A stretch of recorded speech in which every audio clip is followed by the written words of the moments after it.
बिस्मिल्लाहिर्रहमानिर्रहीम रब्बि ज़िदनी इल्मा। अस्सलामु अलैकुम वरहमतुल्लाहि वबरकातुहू। सबसे पहला मैं अल्लाह ताला का शुक्र अदा करता हूँ और अल्लाह ताला से दुआ करता हूँ आप सब खैर खैरियत से हो। तमाम स्टूडेंट्स से ये आपको एक एडवाइस है कि आप जो है वो अपने जो है वो लेक्चर्स को और बुक को ज़रूर जो है वो स्टडी करें और उसको जो लेक्चर्स आपको पढ़ाए जाते हैं, आपको दिए जाते हैं, वो आप प्रॉपर्ली नोट करें और उनको जो है वो घर में ज़रूर टाइम दें ताकि आपके जो कॉन्सेप्ट्स हैं वो बन सके और आपकी जो जो भी जो इश्यूज हैं वो क्या हो जो सब्जेक्ट के अंदर वो रिजॉल्व हो सके। आज का जो टॉपिक जो हम डिस्कस करने जा रहे हैं वो फर्स्ट ईयर केमिस्ट्री का चैप्टर 8 है, इंट्रोडक्शन टू केमिकल काइनेटिक्स। हम देखेंगे केमिकल काइनेटिक्स क्या है और जो है रेट ऑफ रिएक्शन क्या है, रेट एक्सप्रेशन क्या है और रेट कांस्टेंट और स्पेसिफिक रेट कांस्टेंट क्या है, उससे रिलेटेड आज हम डिस्कस करने जा रहे हैं। तो सबसे पहले जो चैप्टर नंबर 8 है आपके पास फर्स्ट कराची बोर्ड के अंदर, introduction to chemical kinetics. Introduction to chemical kinetics.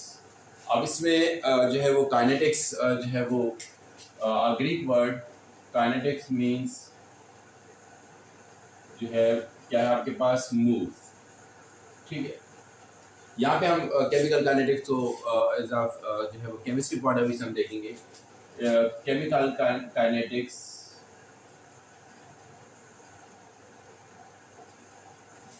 is a branch of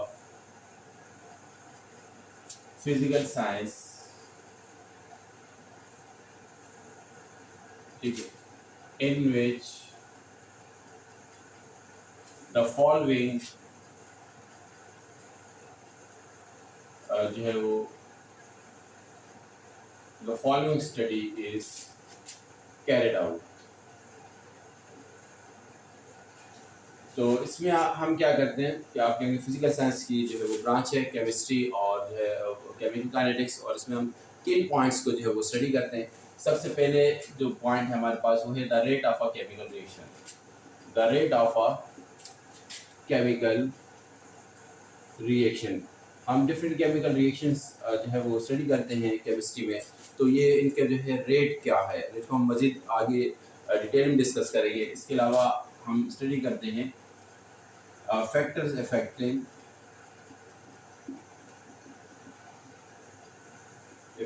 the rate of a chemical reaction।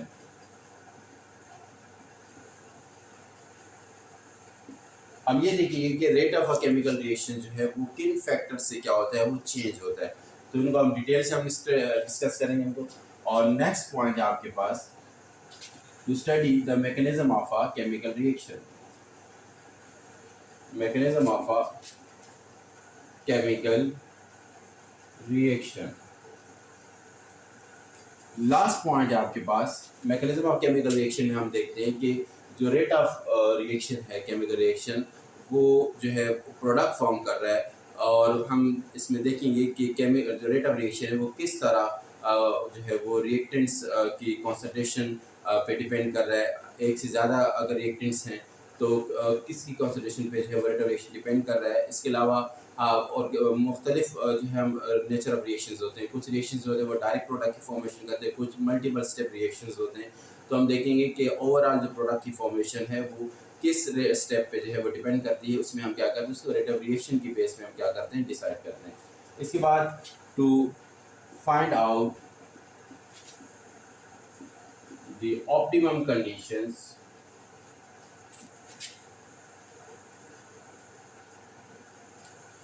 to yield maximum product। इसमें हम उन कंडीशंस को आइडेंटिफाई करते हैं किसी भी केमिकल रिएक्शन का पर्पस जो प्रोडक्ट की फॉर्मेशन है, और प्रोडक्ट हम जो है वो किन कंडीशंस को वो किन कंडीशंस का हमें ख्याल रखना चाहिए जो है जिसकी वजह से हम प्रोडक्ट की यील्ड को क्या सकते हैं, बढ़ा सकें। तो ये एक्चुअली जो है वो केमिकल काइनेटिक्स का जो है वो पर्पस है कि आप जो है वो रेट ऑफ रिएक्शन है, फैक्टर्स हैं जो रेट ऑफ रिएक्शन को इफेक्ट करते हैं। इसके अलावा आप किसी भी केमिकल रिएक्शन के मैकेनिज्म को स्टडी करते हैं कि किन फैक्टर्स और किन रिएक्टेंट्स पे जो है वो रेट ऑफ रिएक्शन डिपेंड करता है, और रेट ऑफ रिएक्शन और क्या कॉन्सेंट्रेशंस के दरमियान क्या रिलेशनशिप एग्जिस्ट करता है। इसके अलावा हमें किन कंडीशंस का ख्याल रखना चाहिए और उनको फाइंड करना, और उसके बाद उन्हीं कंडीशंस की बेस पे हम क्या कर सकते हैं, प्रोडक्ट की यील्ड को क्या कर सकते हैं, बढ़ा सकते हैं। तो ये 4 पॉइंट्स है वो हम क्या करेंगे, केमिकल काइनेटिक्स में स्टडी करेंगे। अब हम डिस्कस कर लेते हैं रेट ऑफ केमिकल रिएक्शन है क्या। उसके बाद हम उसको जो है वो क्या रोल है उसका कि केमिकल रिएक्शन में प्रेजेंट जो आपके पर रिएक्टेंट्स है, प्रोडक्ट्स हैं, उनके उनके साथ उनका क्या रिलेशनशिप है। तो सबसे पहले आप इन पॉइंट्स को नोट कर लें, फिर हम डिस्कस करते हैं rate of chemical reaction.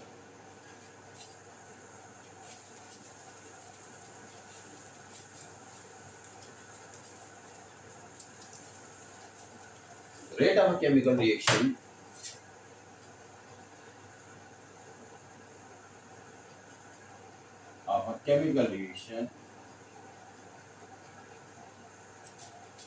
is the change in the concentration of the reactants or the products with respect to the change in time। Rate of reactions हम देखते हैं कि इसमें हम ये देख रहे होते हैं कि टाइम के साथ साथ रिएक्टेंट या प्रोडक्ट की कंडीशन में क्या चेंज आ रहा है। इसमें हम क्या करते हैं, इस विद रिस्पेक्ट टू टाइम जो है हम चेंज नोट करते हैं, और इसी की बेस पे हम क्या कहते हैं, ये रेट ऑफ रिएक्शन है। ठीक है, तो इसमें हम change in consistent of reactant product with respect to time जो है वो आपके पास क्या होता है, रेट ऑफ रिएक्शन है। मिसाल के तौर पर आपके पास एक रिएक्शन है, ए रिएक्टेंट है और ये फॉर्मेशन कर रहा है प्रोडक्ट बी की।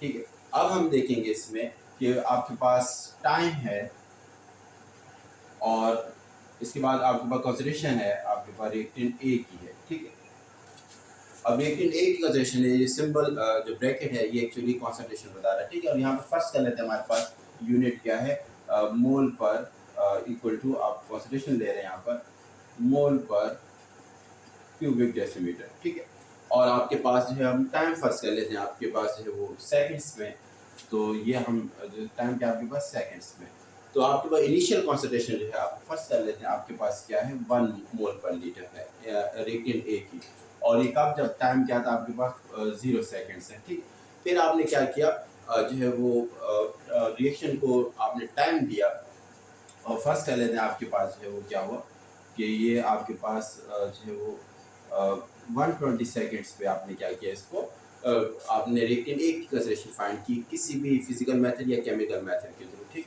ये मेथड्स होते हैं कि हम फिजिकल केमिकल मेथड यूज़ करते हैं, हम आगे जाके इनको स्टडी करेंगे कि इनकी बेस पे हम क्या करते हैं, रेट चेंज को फाइंड करते हैं, रिएक्टेंट या प्रोडक्ट की कंसंट्रेशन में जो चेंज आता है फिजिकल या केमिकल मेथड यूज़ करते हैं।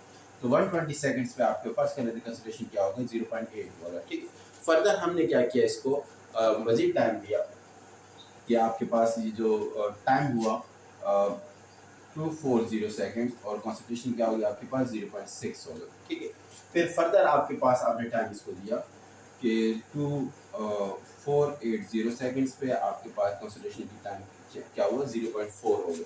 फर्दर आपने इसको टाइम दिया कि 0.16 और कॉन्सेंट्रेशन क्या हो गई 0.2 हो गई। अब हमने क्या किया कि विद रिस्पेक्ट टू टाइम जो है कंसंट्रेशन ऑफ ए में जो चेंज आ रहा है उसको हमने किसी फिजिकल केमिकल मेथड के थ्रू में क्या किया, फाइंड आउट किया, और फिर हमने इसको क्या किया, हमारे पास जो है एक्स और वाई डेटा है, इसमें हम इसको क्या करते हैं, ग्राफिकली प्लॉट करते हैं। याद रखिएगा कि आप जो टाइम है वो आप टाइम रिएक्शन को देंगे तो प्रोडक्ट की फॉर्मेशन होगी। ठीक है, तो change of reactant into product जो डिपेंड करता है टाइम के ऊपर। तो टाइम जो है वो इंडिपेंडेंट वेरिएबल है आपके पास, और ये आपके पास सेकंड है, और कंसिडरेशन ऑफ ए है आपके पास वाई एक्सिस पे।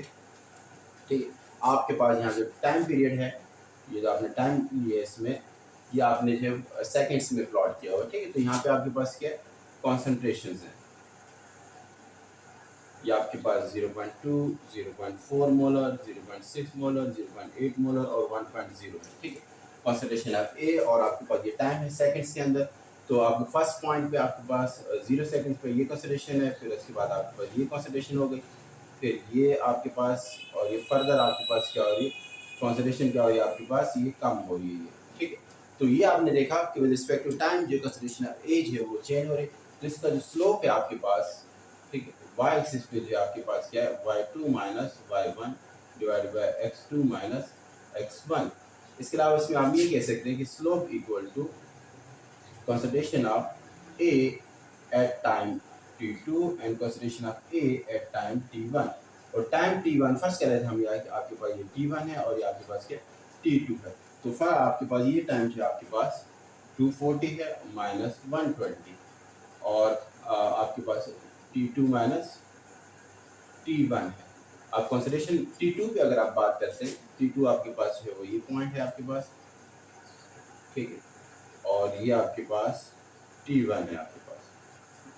तो यहाँ पर आपके पास t2 ये टाइम पीरियड है और t2 आपके पास यहाँ पे क्या है 240 सेकेंड्स है और 240 और ये 120 है आपके पास और इसके अलावा आपके पास ये जो है 0.6 माइनस 0.8, ठीक है। तो यहाँ पे आप जो है स्लोप की वैल्यू फाइंड करेंगे तो आपके पास जो है वो क्या होगा, स्लोप की वैल्यू आपके पास नेगेटिव आ रही होगी, ठीक है, नेगेटिव वैल्यू आएगी। इसका मतलब है कि हम यहाँ पे क्या कर रहे हैं, the rate of disappearance of reactant A हमने क्या किया, फाइंड आउट किया, ठीक है। स्लोप नेगेटिव आ रहा है तो आपने इन टर्म ऑफ रिएक्टेंट जो है वो रेट ऑफ रिएक्शन हम स्टडी कर रहे हैं। अगर हम इसी in term of product B हम स्टडी करें तो आपके पास स्लोप क्या होगा, पॉजिटिव होगा, ठीक है। तो ये जो स्लोप नेगेटिव और पॉजिटिव वैल्यू भी हम इससे हम हमारे पास ये आता है कि स्लोप नेगेटिव हो रहा है, इसका मतलब जो है हम रेट ऑफ डिसअपीयरेंस फाइंड कर रहे हैं और उसके बाद रिएक्टेंट जो है वो कम होगा तो क्या होगा, लॉ ऑफ कंजर्वेशन मास के अकॉर्डिंग प्रोडक्ट में चेंज हो रहा है और प्रोडक्ट में कंजर्वेशन उसकी अगर इंक्रीज हो रही है तो इसका मतलब है कि वो आपके पास स्लोप क्या आएगा पॉजिटिव आएगा, ठीक है।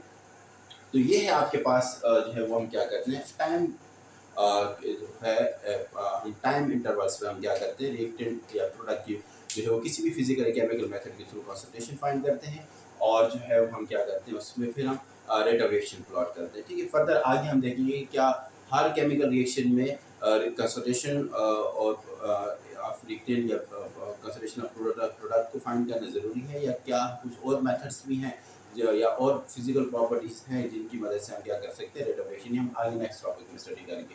तो ये एक रेट ऑफ रिएक्शन है और टोटली एक्सपेरिमेंटल बेस्ड वर्क है।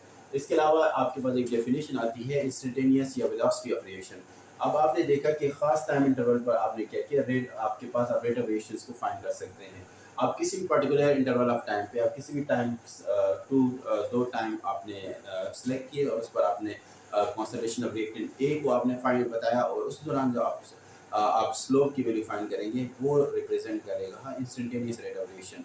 इंस्टेंटेनियस रेट ऑफ रिएक्शन या velocity of reaction is a rate of reaction at any interval of time in studying a chemical reaction. आप किसी भी केमिकल रिएक्शन को rate को study कर रहे हैं तो किसी पर्टिकुलर टाइम पर आप जो रेट ऑफ रिएक्शन बताते हैं एक्चुअली वो इंस्टेंटेनियस रेट ऑफ रिएक्शन या वेलोसिटी ऑफ रिएक्शन होता है, ठीक है।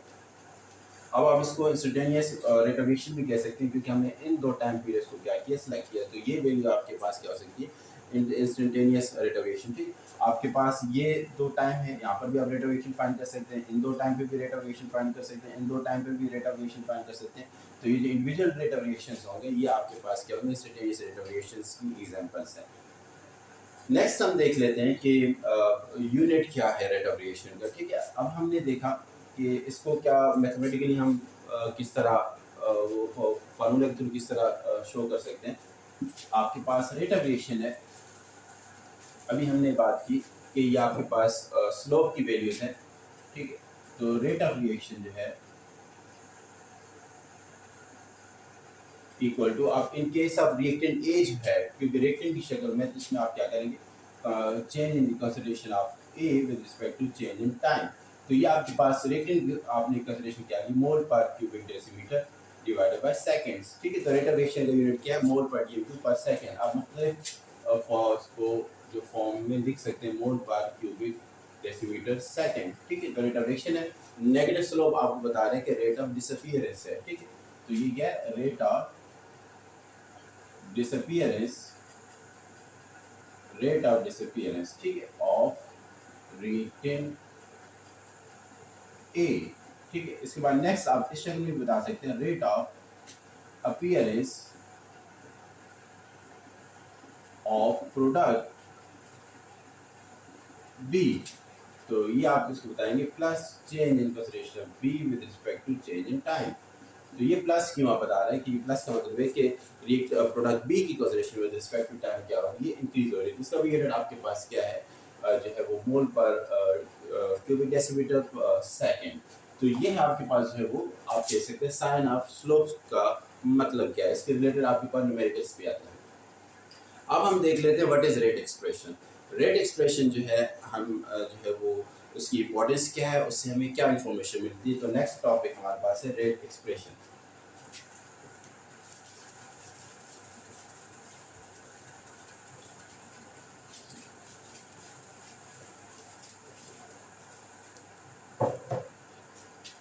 ये आपके पास कराची बोर्ड में चैप्टर 8 है आपके पास, ठीक है। तो नेक्स्ट है आपके पास रेट एक्सप्रेशन, ठीक है। According to law of mass action, ठीक है, the rate at which a chemical species reacts is directly proportional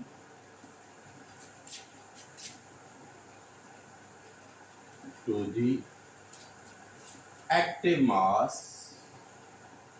यानी यहाँ एक्टिव मास क्या होगा, मोल पर क्यूबिक डेसीमीटर, ठीक है। Direct proportional to the active mass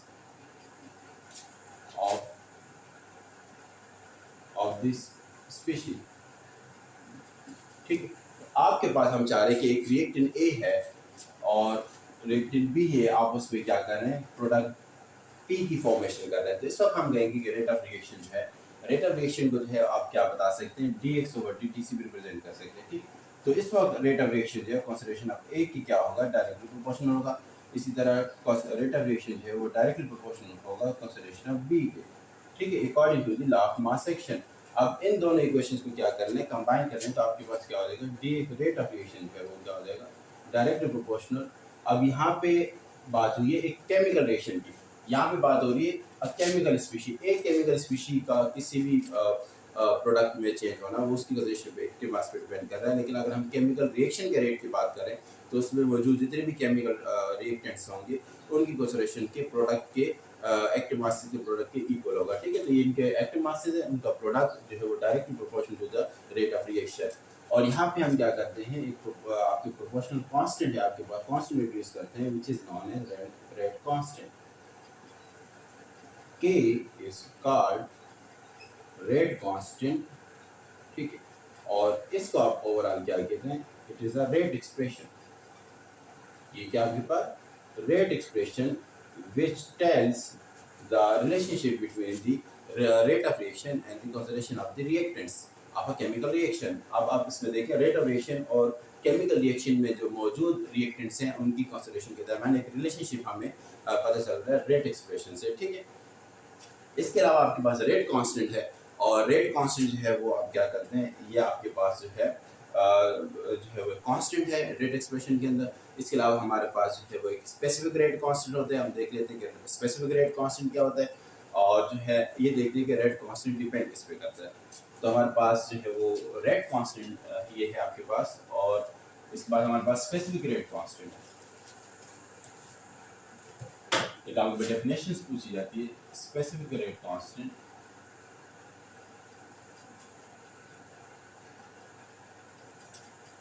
the rate of a reaction, rate of a chemical reaction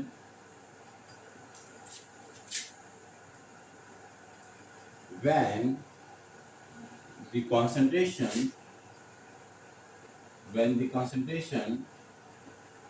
of the reactants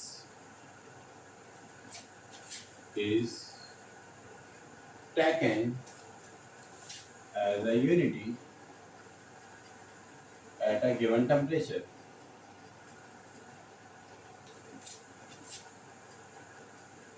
ठीक है, आपने क्या किया कि हम एक रिएक्शन ऐसा रिएक्शन स्टडी कर रहे हैं, उसका रेट ऑफ रिएक्शन स्टडी कर रहे हैं कि जिसमें हमने फर्स्ट कर लिया, इसी रिएक्शन की बात करें कि यहाँ पे हमने क्या किया, रिएक्टेंट ए की कंसंट्रेशन हमने 1 मोलर लिए, ठीक है, और रिएक्टेंट बी की कंसंट्रेशन भी क्या लिए 1 मोलर लिए, ठीक।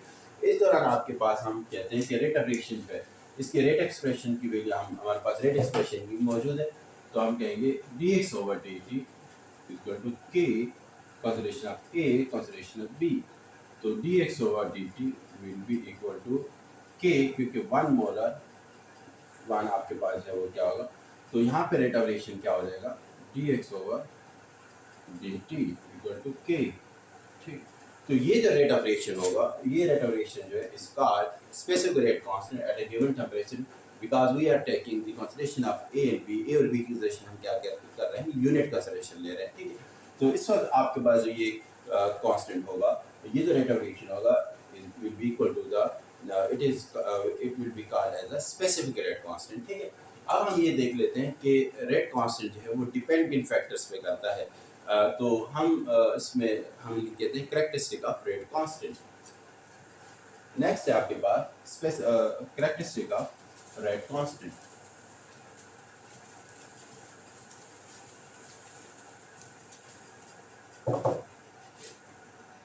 Characteristic of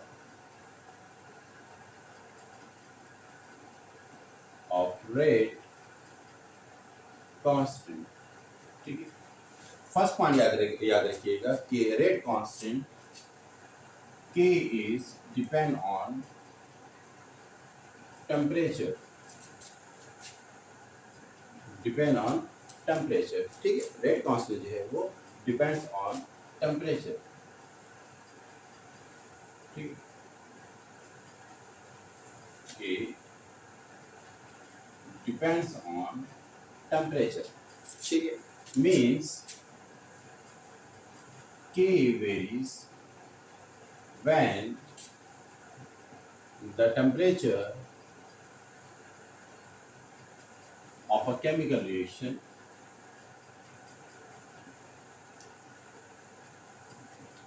is changed। ठीक है, तो रेट कांस्टेंट की वैल्यू तभी चेंज होती है जब टेम्परेचर क्या हो, चेंज हो। ठीक है, इसके अलावा the value of K is not changed. ठीक है, वैल्यू इसकी चेंज नहीं होती when the concentration of reactants and products are changed at a given temperature। हम आगे न्यूमेरिकल सॉल्व करेंगे, उसमें हम देखेंगे कि अगर आप किसी पर्टिकुलर टेम्परेचर पे काम कर रहे हैं, तो अगर आप रिएक्टेंट्स की और प्रोडक्ट की कंसंट्रेशन को चेंज कर दें तो रेट ऑफ रिएक्शन का रेट कांस्टेंट की वैल्यू चेंज नहीं होती। ठीक है, तो ये कैरेक्टरिस्टिक ऑफ के है जो आपसे क्या होते हैं पूछे जाते हैं। ठीक है, इसके अलावा हम मैथमेटिकल भी इसको स्टडी करेंगे कि रेट कांस्टेंट की वैल्यू जो है वो कंसंट्रेशन चेंज करने पर चेंज नहीं होते।